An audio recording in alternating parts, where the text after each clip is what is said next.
ಇತ್ತೀಚಿನ ಸಂಚಿಕೆಗಳನ್ನು ಜಾಹೀರಾತಿನ ಕಿರಿಕಿರಿ ಇಲ್ಲದೆ ನೋಡಿ.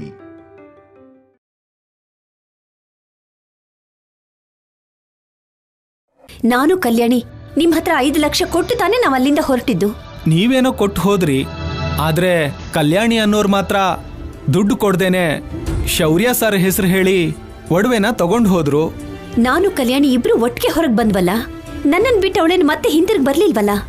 ನೀನು ಮತ್ತೆ ಮಾತು ಬದಲಾಯಿಸ್ಬೇಡ, ತಪ್ಪಿಸ್ಕೋಬೇಕು ಅಂತಾನು ನೋಡ್ಬೇಡ. ನಾನು ಮಾತ್ರ ಈ ವಿಷಯ ಬಿಡಲ್ಲ. ನಿನ್ನ ಮಗಳು ಇಲ್ಲಿಗೆ ಬಂದ್ರೆ ಸತ್ಯ ಏನು ಅನ್ನೋದು ಗೊತ್ತಾಗತ್ತಲ್ವಾ? ಏ ಕಲ್ಯಾಣಿ, ಕಲ್ಯಾಣಿ ಬಾ ಕೆಳಗೆ. ಅಮ್ಮ, ಅವಳು ಹುಷಾರಿಲ್ಲ, ಬಿಟ್ಬಿಡಮ್ಮ. ಕಲ್ಯಾಣಿ ಬಾ ಕೆಳಗೆ.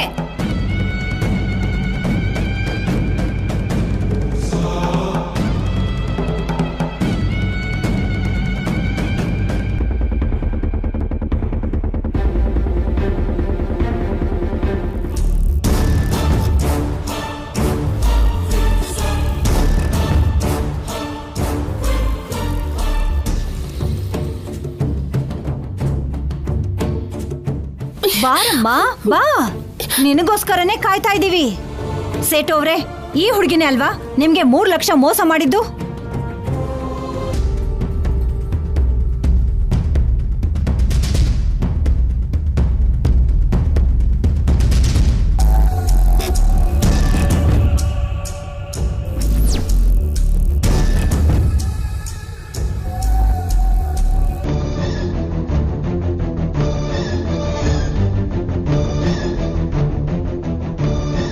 ಹೇಳಿ ಸೇಟು, ಏನ್ ಯೋಚಿಸ್ತಾ ಇದ್ದೀರಾ?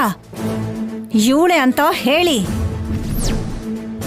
ನಿಜ ಹೇಳಿ ಸೇಟು ಅವರೇ, ನೀವ್ ಹೇಳು ನಿಜದ ಮೇಲೆನೆ ಒಂದು ಹೆಣ್ಣಿನ ಜೀವನ ನಿಂತ್ಕೊಂಡಿದೆ. ಸೆಂಟಿಮೆಂಟಿಂದ ಮಾತಾಡ್ಬೇಡ, ನೀವ್ ಹೇಳಿ. ಇವರಂತೂ ಅಲ್ಲ.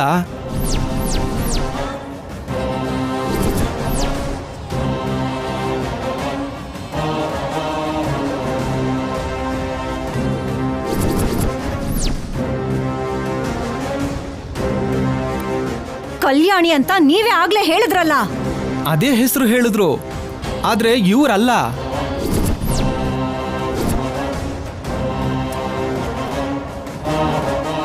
ಇವ್ರಿಗಿಂತ ಸ್ವಲ್ಪ ಹೈಟ್ ಇದ್ದಾರೆ, ಕಣ್ಣುಗಳು ಸ್ವಲ್ಪ ದೊಡ್ಡದು.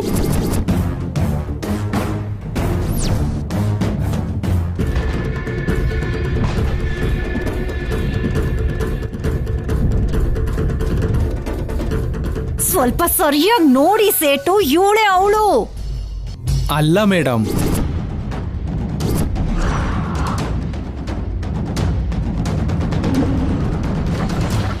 ದಮಯಂತಿ ಅಲ್ಲ ಅಂತ ಹೇಳ್ತಿದಾರಲ್ವಾ, ಈಗ್ಲಾದ್ರೂ ಅರ್ಥ ಆಗ್ತಿಲ್ವಾ? ಸೇಟು ಹೇಳಿರೋ ಹೋಲಿಕೆಗಳು ಸಂಪದಗಿದೆ ಅಂತ ಗೊತ್ತಾಗ್ತಿಲ್ವಾ? ಸಂಪದ ಬೇಕು ಅಂತ ಹಾಗೆ ಮಾಡಿ ಕಲ್ಯಾಣಿ ಹೆಸರು ಹೇಳಿದಾಳೆ.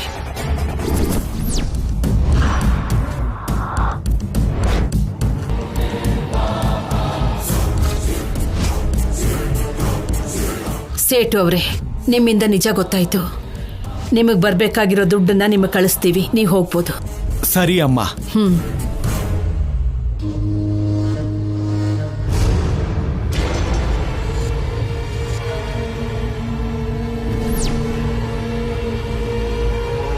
ಇವಾಗ್ಲಾದ್ರೂ ಗೊತ್ತಾಯ್ತಾ ದಮಯಂತಿ, ನನ್ನ ಮೊಮ್ಮಗಳು ತಪ್ಪು ಮಾಡಲ್ಲ ಅಂತ?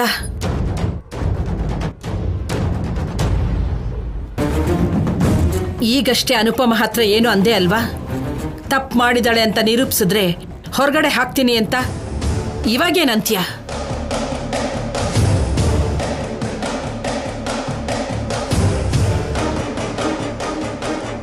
ಇನ್ನೊಂದ್ಸರಿ ಯಾವ ಆಧಾರನೂ ಇಲ್ದೇನೆ ನನ್ನವ್ರ ಮೇಲೆ ಆರೋಪ ಮಾಡಿದ್ರೆ ಸಾಯಿಸ್ಬಿಡ್ತೀನಿ, ಹುಷಾರ್.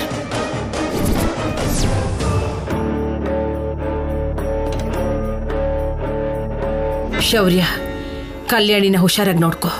ಸರಿ ಅಜ್ಜಿ. ಕಲ್ಯಾಣಿ ನಡಿ.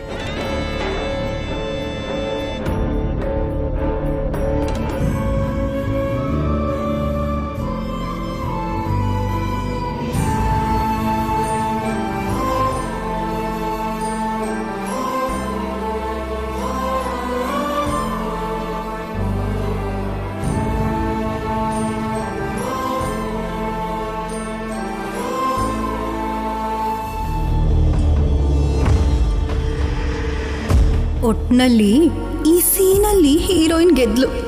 ಈ ಗಲಾಟೆನ ಅಮ್ಮನಿಗೆ ಹೇಳಿದ್ರೆ ಸಿದ್ದುಗೆ ಹೇಳ್ತಾಳೆ. ಅವ್ರಿಗೆ ಸಿಚುವೇಶನ್ ಅರ್ಥ ಆಗುತ್ತೆ.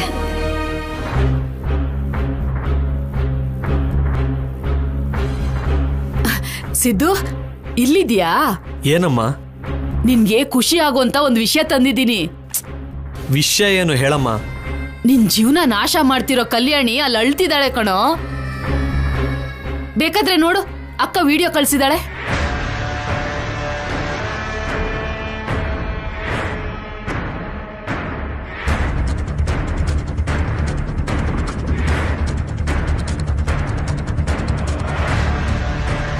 ಅವಳಿಗೆ ತಕ್ಕ ಶಾಸ್ತಿ ಆಗಿದೆ ಅಲ್ವಾ?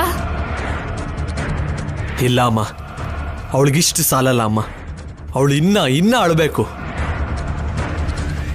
ಆ ಶೌರ್ಯಗೆ ಮನಃಶಾಂತಿ ಇಲ್ದಿರೋ ಹಾಗೆ ಮಾಡ್ಬೇಕಮ್ಮ. ಆ ಮನೇಲಿ ಯಾರಿಗೂ ನೆಮ್ಮದಿನೇ ಇಲ್ದಿರೋ ಹಾಗೆ ಮಾಡಬೇಕು. ಏಯ್, ದ್ವೇಷ ಪ್ರತೀಕಾರ ನಮ್ ಶತ್ರುಗೆ ನಾವು ಸಿಗದಷ್ಟು ಎತ್ತರದಲ್ಲಿ ಇರುವಾಗ್ಲೇ ಅದನ್ನ ತೀರ್ಸ್ಕೋಬೇಕು. ಈಗ ಮೊದ್ಲೇ ನಿನ್ ಪರಿಸ್ಥಿತಿ ಚೆನ್ನಾಗಿಲ್ಲ.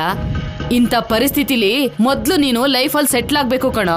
ಇವಾಗ್ಲೇ ಹೇಗಮ್ಮ ಸೆಟ್ಲ್ ಆಗೋದು? ನೀನ್ ಅನ್ಕೋ, ಆಗೋಗುತ್ತೆ. ಏನು ಹಾಗ್ ನೋಡ್ತಿದ್ಯಾ? ನಿಜನೇ ನಾನು ಹೇಳ್ತಿರೋದು. ಈಗ್ಲಾದ್ರೂ ಮನ್ಸು ಬದಲಾಯಿಸ್ಕೊಂಡು ಆ ಮಹಾಲಕ್ಷ್ಮಿನ ನಿನ್ ಕಡೆ ತಿರುಗಿಸ್ಕೋ. ಅವಳ ಕುತ್ತಿಗೆಗೆ 3 ಗಂಟೆ ಹಾಕು. ನಿನ್ ಜಾತಕ ತಕ್ಷಣ ಶ್ರೀಮಂತ ಜಾತಕ ಆಗೋಗುತ್ತೆ. ಆ ದರಿದ್ರ ಹಿಡಿದಿರೋ ಸಂಪದನ್ನ ಬಿಟ್ಬಿಡು.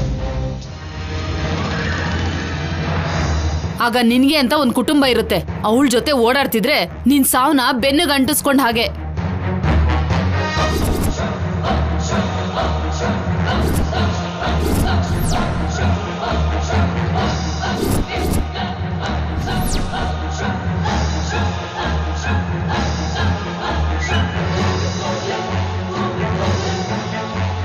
ಏನೇ ಕಣ್ಣು ದೊಡ್ಡದ್ ಮಾಡ್ಕೊಂಡು ನೋಡ್ತಾ ಇದೀಯಾ?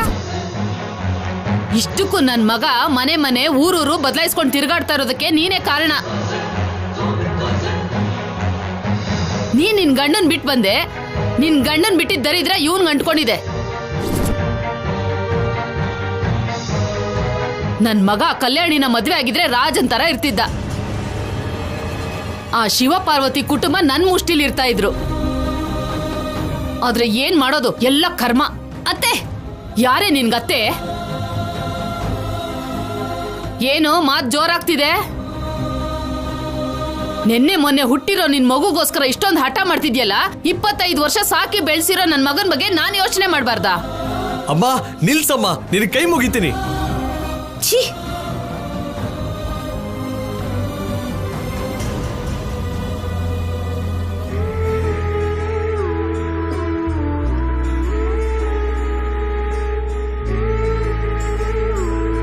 ಕಲ್ಯಾಣಿ,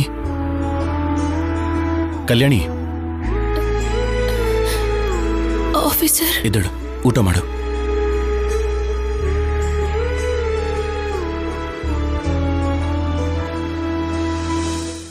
ಕಲ್ಯಾಣಿ, ಏ ಕಲ್ಯಾಣಿ ಇರು.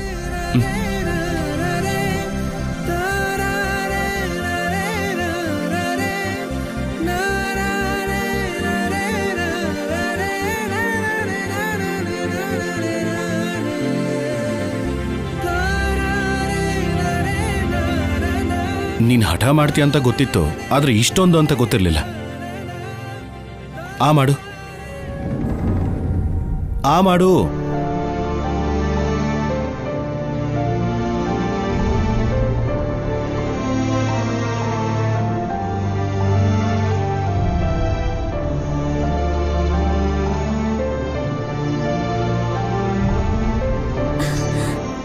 ಅಮ್ಮ,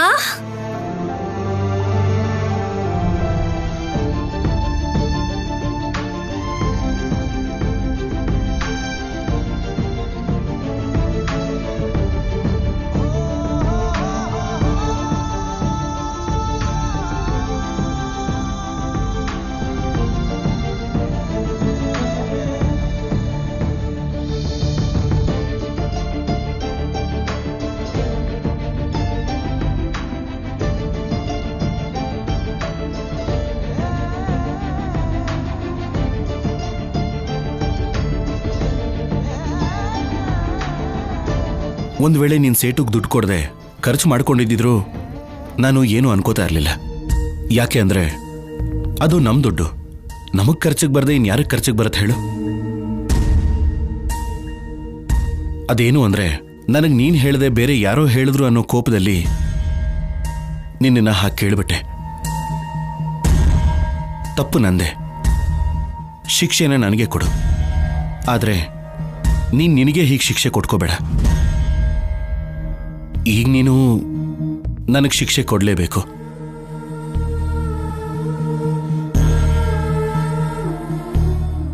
ನಿನ್ನ ಕೈಯಾರೆ ನನ್ನ ಕೆನ್ನೆಗೆ ಹೊಡಿ. ಅಯ್ಯೋ ಬೇಡ ಆಫೀಸರ್. ನೀನು ಹೊಡಿತೀಯೋ ಇಲ್ವೋ?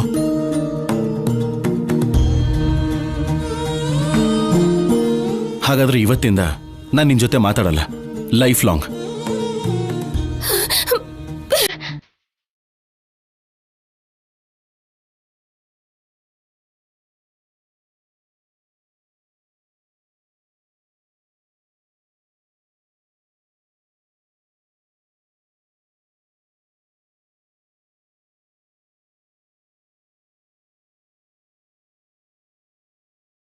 ಒಂದು ಟೈಮಲ್ಲಿ ನಾನು ಏನೇ ಹೇಳಿದ್ರೂ ಸಹಿಸ್ಕೋತಿರ್ಲಿಲ್ಲ.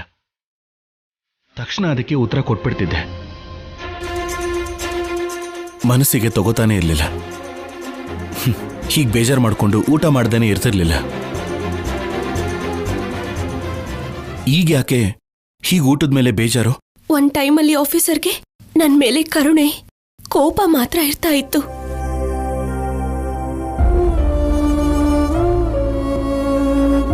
ಆದ್ರೆ ಇವಾಗ ಆಫೀಸರ್ಗೆ ನನ್ ಮೇಲೆ ಪ್ರೀತಿ, ಅನುರಾಗ, ಜವಾಬ್ದಾರಿ ಇದೆ.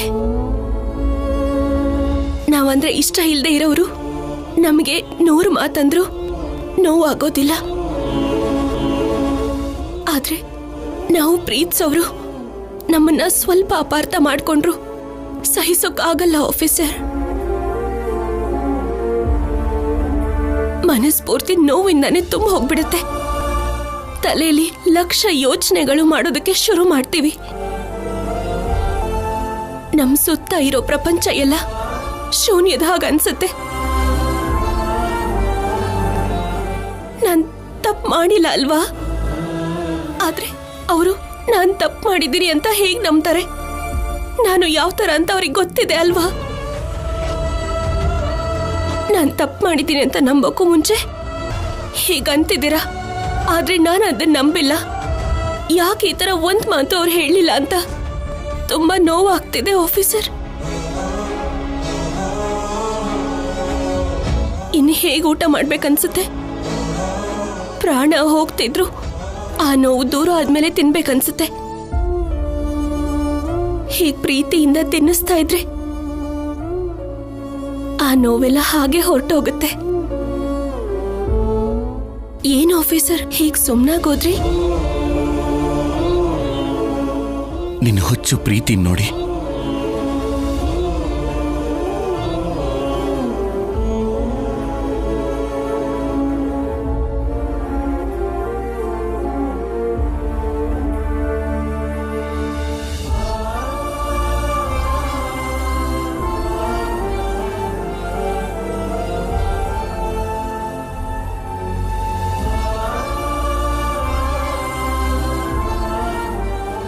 ಇವಾಗಲೇ ಹತ್ರ ಆಗ್ತಿದ್ದಾರೆ. ಮತ್ತೆ ಅವ್ರ ಮಧ್ಯೆ ಮನಸ್ತಾಪ ಯಾಕೆ ಬಂತು ಈಶ್ವರ ಅನ್ಕೊಂಡೆ. ಇವಾಗ ನೋಡಿದ್ರೆ ದಮಯಂತಿ ಯಾವ ಉದ್ದೇಶದಿಂದ ಸೇಟುನ ಬರೋಕ್ಕೆ ಹೇಳಿದ್ಲೋ, ಆದರೆ ಇಬ್ರು ಒಬ್ರನ್ನೊಬ್ರು ಅರ್ಥ ಮಾಡ್ಕೊಳ್ಳೋದಕ್ಕೆ ಕಾರಣ ಆಯಿತು. ದೇವ್ರ ಲೀಲೆನ ನೋಡ್ತೀಯ ಅನುಪಮ? ಬೇರೆ ಮಾಡಬೇಕು ಅನ್ಕೊಂಡಿದ್ದ ದಮಯಂತಿಯಿಂದನೇ ಆ ದೇವರು ಇನ್ನೂ ಹತ್ರ ಮಾಡ್ದ.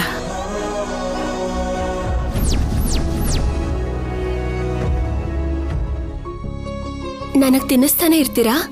ನೀವು ತಿನ್ನೋದಿಲ್ವಾ? ನಾನು ಆಲ್ರೆಡಿ ತಿಂದಿದ್ದೀನಿ ಶ್ರೀಮತಿ ಅವರೇ.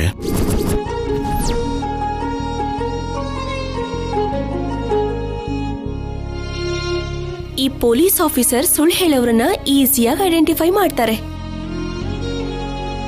ಆದ್ರೆ ಸುಳ್ಳು ಹೇಳೋದಕ್ ಬರಲ್ಲ, ತಕ್ಷಣ ಸಿಕ್ಕಾಕೊಳ್ತಾರೆ. ನಾನು ನಿಜಾನೇ ಹೇಳ್ತಿದ್ದೀನಿ ಮೇಡಮ್. ದಿನ ಮಗನ ಹಸುವನ್ನ ತಿಳ್ಕೊಂಡು ಅಳೋಕ್ಕೂ ಮುಂಚೆನೆ ಹಾಲು ಕೊಡೋ ನನಗೆ ಗಂಡನ ಹಸುವನ್ನ ಅರ್ಥ ಮಾಡ್ಕೊಳ್ಳೋದು ಕಷ್ಟ ಏನಲ್ಲ ಆಫೀಸರ್.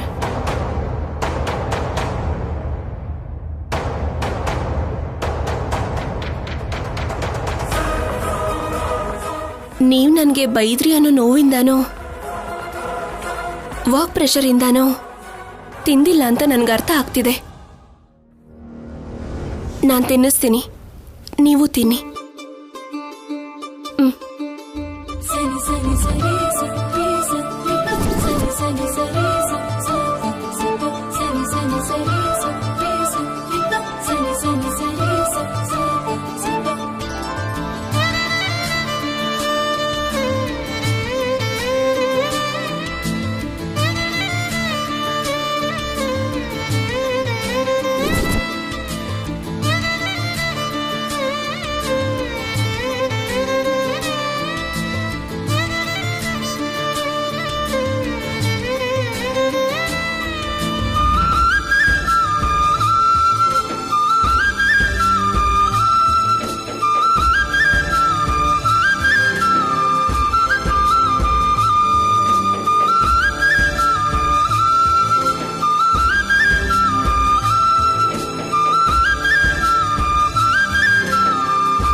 ನೀವು ವರ್ಕ್ ಮೇಲೆ ಎಲ್ಲೆಲ್ಲೋ ಹೋಗ್ತಾ ಇರ್ತೀರಾ, ಸ್ಟ್ರೈನ್ ಆಗ್ತಾ ಇರುತ್ತೆ. ಅಂಥದ್ರಲ್ಲಿ ತಿಂದೇ ಇದ್ರೆ ಹೇಗೆ? ಇನ್ಯಾವತ್ತೂ ತಿಂದೇ ಇರಬೇಡಿ, ಸರಿನಾ? ಸರಿ. ನಿಮ್ ಕಣ್ಣಲ್ಲಿ ಸಂತೋಷ ನೋಡ್ತಿದ್ರೆ ನನ್ನ ಹೊಟ್ಟೆ ತುಂಬದಷ್ಟೇ ಸಂತೋಷ ಆಗ್ತಾ ಇದೆ. ಇವಳು ಹೊಟ್ಟೆ ತುಂಬ ಹೋಗಿದೆ ಅನ್ಕೊಂಡು ಅವಳು ಹೊಟ್ಟೆ ತುಂಬಬೇಕು ಅಂತ ಇಂಡೈರೆಕ್ಟ್ ಆಗಿ ಶೌರ್ಯಂಗೆ ಹೇಳ್ತಾ ಇದ್ದಾಳೆ. ಖಂಡಿತ ಇವಳು ಸಾಮಾನ್ಯದವಳಲ್ಲ. ಆದಷ್ಟು ಬೇಗ ಏನಾದರೂ ಮಾಡಿ ಶೌರ್ಯ ಕಲ್ಯಾಣಿ ಮಧ್ಯೆ ದೂರ ಜಾಸ್ತಿ ಆಗೋ ಹಾಗೆ ಮಾಡಬೇಕು. ಕಲ್ಯಾಣಿ, ಇದರಲ್ಲೇ ಹ್ಯಾಂಡ್ ವಾಶ್ ಮಾಡ್ಕೋ.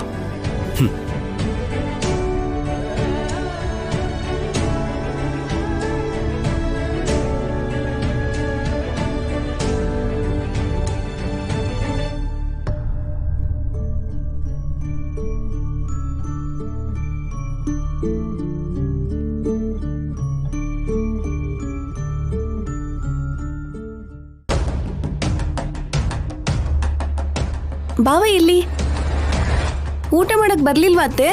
ಕರ್ದಿದ್ದೀನಮ್ಮ, ಬರ್ತೀನಿ ಅಂದ. ಯಾವಾಗ ಬರ್ತಾನೋ ಏನೋ. ಸರಿ, ನಾನು ಹೋಗಿ ಕರ್ಕೊಂಡು ಬರ್ತೀನತ್ತೆ. ಹಾ. ಲಕ್ಷ್ಮಿ, ಕೂತ್ಕೋ. ಬಾವ ಅವ್ರನ್ನ ನೀನೇನಾದ್ರೂ ಕೆಲಸದವಳ ಹೋಗಿ ಕರ್ಕೊಂಡು ಬರಕ್ಕೆ?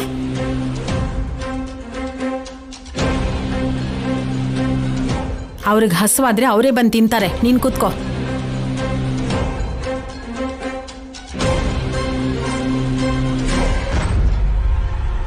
ಈ ರಾಜಮ್ಮ ಒಬ್ಳು ಇರ್ಲಿಲ್ಲ ಅಂದಿದ್ರೆ ಇಷ್ಟೊತ್ತಿಗೆ ನನ್ನ ಮಗನ ಜೊತೆ ಮಹಾಲಕ್ಷ್ಮಿ ಮದ್ವೆ ಮಾಡಿಸ್ಬಿಡ್ತಿದ್ದೆ. ಬಡಿಸ್ಕೋ ಲಕ್ಷ್ಮಿ.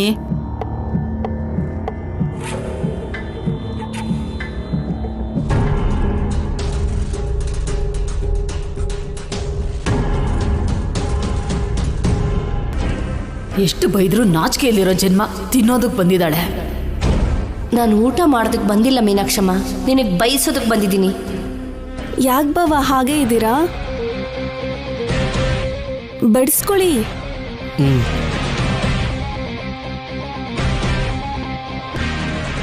ಸಂಪದ, ತಿನ್ನು. ನನಗೆ ಬೇಡ ಅನ್ನಿಸ್ತಿದೆ ಸಿದ್ದು, ನಾನು ಆಮೇಲೆ ತಿಂತೀನಿ.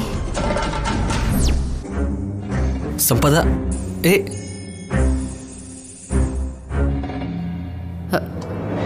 ಅವಳು ಎದ್ದು ಹೋಗಿದ್ದಕ್ಕೆ ಇವನು ಯಾಕೆ ನನ್ನನ್ನು ನೋಡ್ತಿದ್ದಾನೆ?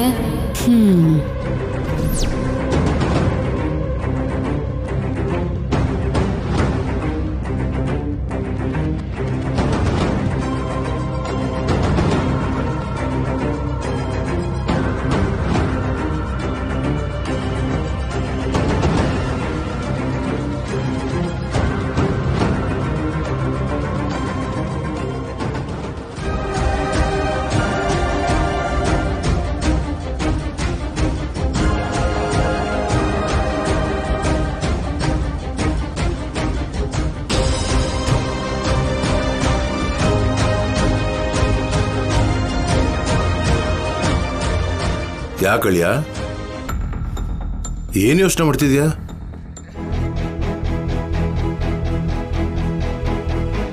ಸಂಪದ ತಿಂದೆ ಹೊರಟೋದ್ಲು ಅಂತನಾ? ಹಸಿವಾದ್ರೆ ಅವಳೆ ಬಂದು ತಿಂತಾಳ್ಬಿಡು. ನೋಡೇ ಅಳಿಯ, ಈ ಕಾಲದಲ್ಲಿ ಮೂರನೇ ವ್ಯಕ್ತಿಗಳ ಬಗ್ಗೆ, ಹೊರಗಿನವ್ರ ಬಗ್ಗೆ ಎಷ್ಟು ಕಮ್ಮಿ ತಲೆಗಂಡಿಸ್ಕೊಳ್ತೀವೋ ಅಷ್ಟು ಒಳ್ಳೇದು. ಕೇವಲ ಒಂದು ಫ್ರೆಂಡ್ಗಾಗಿ ನೀನು ಇಷ್ಟೊಂದು ಒದ್ದಾಡೋದು ನನಗ್ಯಾಕೋ ಕರೆಕ್ಟ್ ಅಲ್ಲ ಅನಿಸ್ತಿದೆ. ನಮಗೆ ಹೇಳ್ದ ಹಾಗೆ ಆ ಹುಡುಗಿ ಫ್ರೆಂಡ್ ಅಲ್ಲ ಅನ್ಸುತ್ತೆ.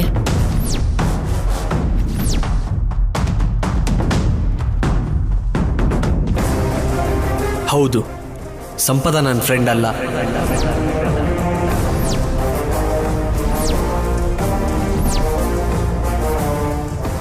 ಮತ್ತೇನು ಬಾವಾ? ಅದಕ್ಕಿಂತ ಜಾಸ್ತಿ.